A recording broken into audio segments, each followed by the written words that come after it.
I am back from my trip. I feel like I didn't even go anywhere. I feel like I just jumped on the plane and came right back. While I was away, something happened, and so I had to come right back. So I was on a flight for at least 24 hours. Literally, that's how it felt like. Anyway, I'm going to get Ted on here to tell you guys what happened and why I had to come back. He called me. I was like, okay, I'm on my way. And there was no discussion. There was nothing talked about. I was like, I'm on my way right away.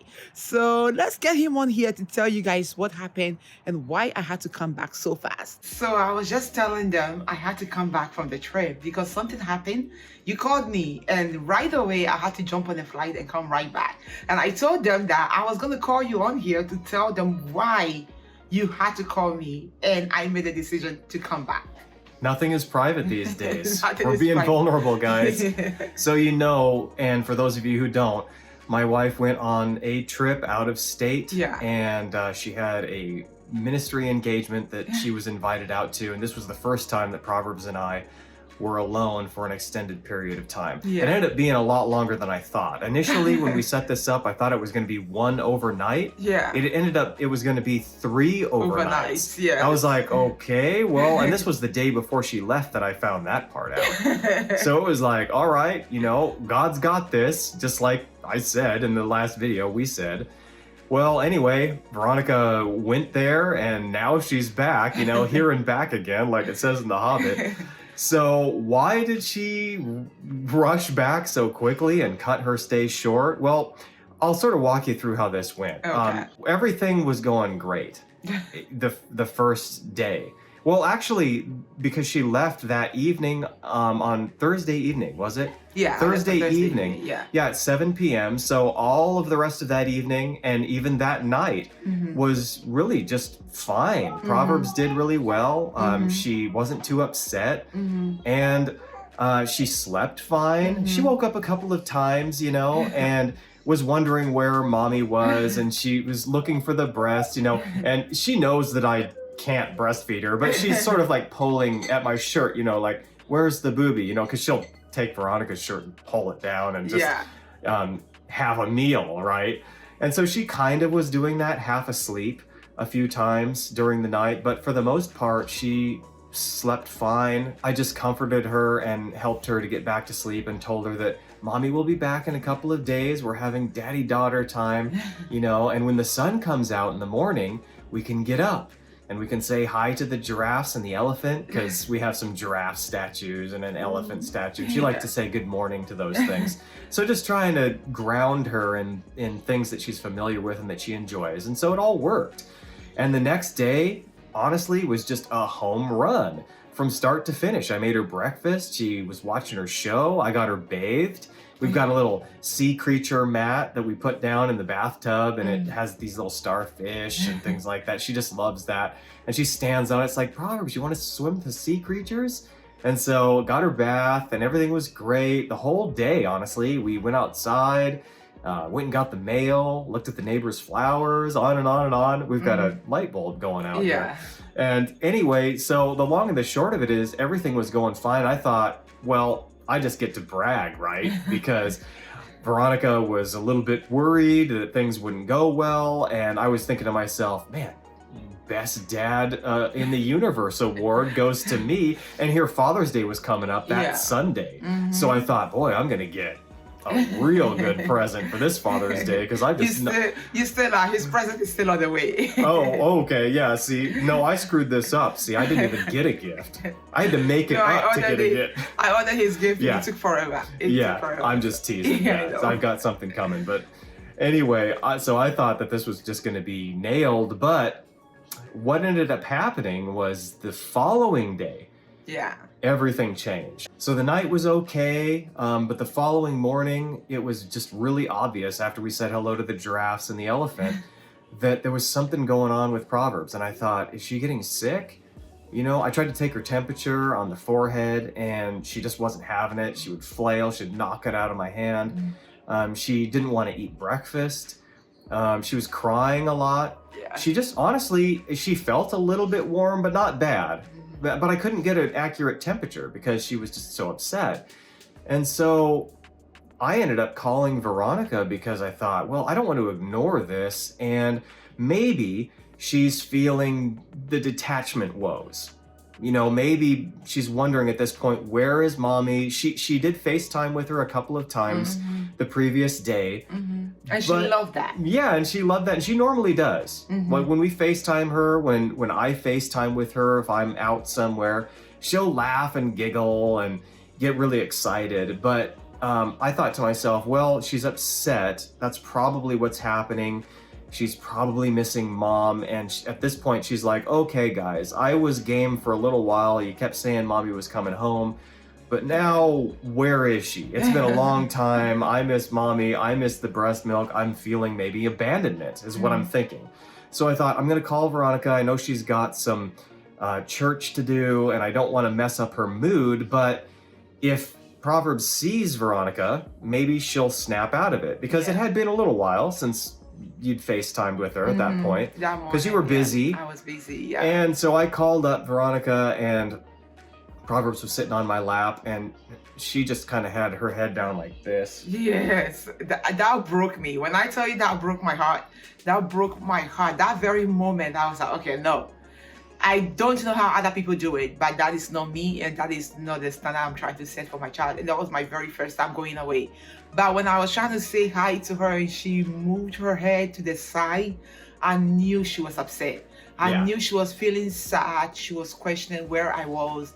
And I know some people will say, yeah, all kids do that. All kids do that. Like I told you guys, when I first had my child, I'm like, I never want her to heal from anything I had to heal from. I never want her to, I know life is hard and she's going to go through her own experiences. She's going to learn as she goes. But I never want any of my children to go through the traumas and the experiences that I went through when I was growing up. Life wasn't easy growing up for me. A lot of times there's a lot I had to heal from. And I was like, no, I don't even want her to heal from anything I had to go heal from. And even if the little things here and there, so we do everything possible to make sure she has a great life, you know. And even though she was with her dad, and I know she was gonna be good, she's fine, he took great care of her. I knew right there, I had to change my flight and come back. Especially when she started throwing up. Taylor was like, she's throwing up. I was like, oh my gosh. So she was missing me so much. She was so sad and she was so upset that she started actually throwing up. And at that point, I was like, no. So I got on the phone with United Airlines. Graciously, I think United is one of the most incredible airlines, by the way. Instantly, they changed my ticket. There was no fee attached to that. They changed my ticket right away. The lady on the phone sympathized with me, and she changed my ticket. So shout out to United Airlines. Yeah, she said, I'm a mother too. I know. Yes, I know. I get it. We're going to fix it. We're going to get this taken care of. So the lady at United Airlines graciously changes my ticket. And she's like, she's giving me options. Okay, I'm getting options here. Which flight do you want to take back on? And I tell her, okay, this one works best for me. Instantly, I'm on the very next flight home. And I come home, by the time I got home, she was sleeping, but I knew she knew I was there because I could see this little smile on her face. Even though she was sleeping, she heard my voice and she smiled. And I'm like, man, the spiritual connection we mothers have with our children. I mean, we carry them in our womb, inside of us for 9 months.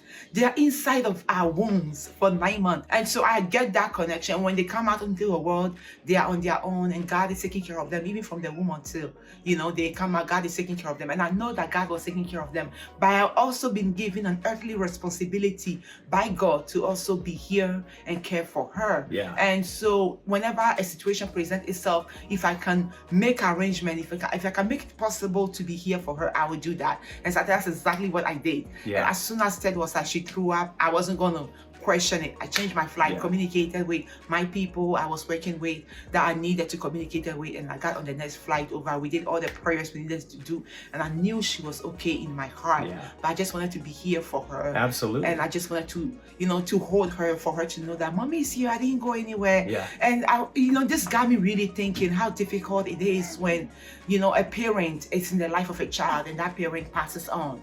You know how difficult it is for those children to have to navigate the ups absence of that parent, or when parents walk away from the life of a child. It really got me thinking. There was a lot of lessons that came out of me not being home for the weekend, away from my child. It was extremely difficult. And before Veronica got home, because it was a 5-hour flight. Yeah. And of course, it's not like she could jump immediately on the plane. No, it wasn't. She saved herself maybe, 10, 12 hours, because she was supposed to have arrived maybe around 6 o'clock in the morning. But instead, she got here around 11 p.m. Yeah, 11 or something p.m. like that. Yeah. The flight was supposed to get here at 10:45, but you guys know you have to go through the whole shebang and get your bag. Yeah. By the time I got my bag, it was like 11 something. Right, exactly.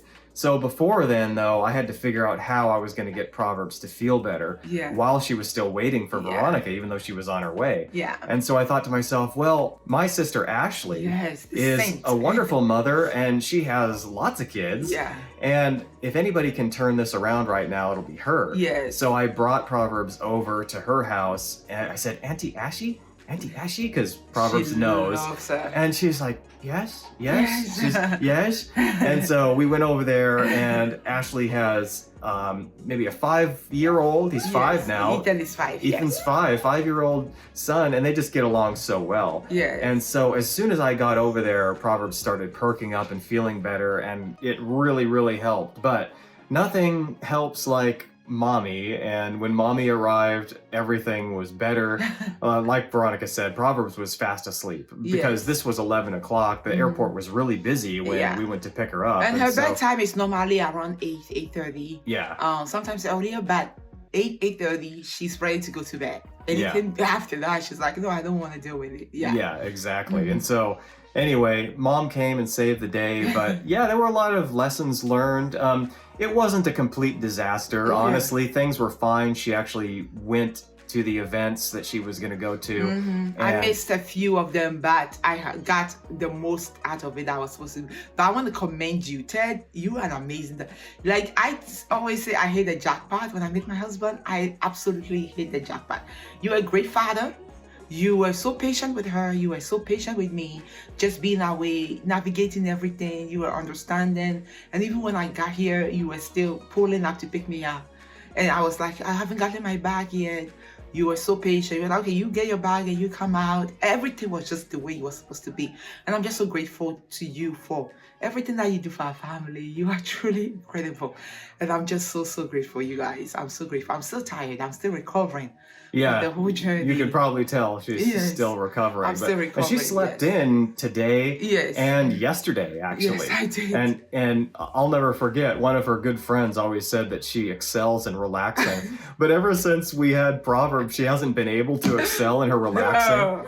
So a little bit of it came back these last 2 days because just physical and mental exhaustion got the best of her, and she was forced to sleep in. But Proverbs needed to recover too, I think. Because she needed to recover because she hadn't really been sleeping that well. But we had a good time, Proverbs and I. When we were alone, we did. I don't want to emphasize the hard part. Yes. It was mostly good. But, it's interesting to look at that connection, like Veronica was saying, to a child and mother. It just is incredible, especially when they're still breastfeeding. And as we talked about in our previous video, that was one of the main things that we were concerned about, because it was just going to sort of be like cold turkey. Going cold turkey, 1 minute you've got the breast, and then all of a sudden, boom, it's just gone. And we thought that she would take warmed whole milk, but she wasn't having it. Interested. She was like, this is not Mommy. This is an imposter.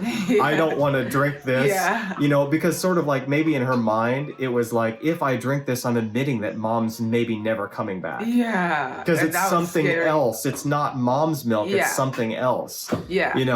And so anyway, she got really upset, but everything worked out in the end. Yeah, she's right behind us. Pining for our attention. Kids, they just can't be away from their parents for even a moment. And if you've noticed, parents out there, they might be distracted for a little while, but as soon as you get on the phone, or as soon as you start doing your homework or getting occupied in something that requires your focus, they realize somehow that you're no longer giving them 100% undivided attention, and so they come wandering around and I love your knees and pulling on you. And this happens every time we try to record a video. Yeah, She's doing great watching her show, and then hit record, and 10 seconds later, and she's running over here. Just, what are they doing? They're not looking at me. There was something I learned a while ago, and there was this video on Instagram, and the guy was talking about how little kids, they have 5 years with you. 5 years. And in those 5 years, they want to be with you. They want you to do stuff for them. They want to spend time with you. They want, that's the years, the early years. They are learning, they are grasping everything that they see. They are repeating words, and you are pretty much their eyes and their ears and their mouth and everything at that stage. And I thought, man, that is so true, and that is so important. And though we still have those 5 years with her, she's not even up to 2 years. She's gonna be 2 in July. I don't want to miss out on anything, in the early 5 years. Because it goes so fast. It goes so fast. Everything I can do to have control of these 5 years, I want to have control of that. Because once she turns 6, she starts to have her own ideas. She starts to, decide who she wants to play with. I know it's young, even 6 years old, but they will tell you, Mommy, I want to go to this house. I want to do this. I want to do that. I want to do that. I want to do that. They start being more vocal. They start telling you exactly what they want. And they are their own person, and so you have to honor some of the wishes that they have, at the same time pairing them. And so while I have control, I want to have control as long as I can. Yeah, it's a blessing for us. You really have to keep that in mind, right? Yes. As frustrating as it can sometimes be, as much work as it can be, as hard as Veronica and I crash every single night at the very dark hour of 7:30 p.m., boom, we're out like a light, something thereabouts. As hard as all that is, these are the treasured years, truly. And when she grows up, when she goes to school, when she moves away, it's just going to be a heartbreaking thing. And actually, I can feel myself getting choked up even thinking about that. And we're way in advance of that. Yeah. But the point is, we're going to savor every moment of this. And by the way, we thought we were going to get her off the breast. We were going to wean her from that over the couple of days Veronica was gone. The first thing Veronica did when we got home, and Proverbs kind of started waking up, is she just popped that breast in her mouth. Take the boobie back. You earned it. It's not over yet. No, so it's not. anyway, we're going to take this one step at a time, and Proverbs needs us. Yeah. Just like we need our Heavenly Father, our children need their parents, right? Yes. So we give glory to God, and we're thankful, and we will see you next time. See you next time, guys. Bye-bye. Bye-bye.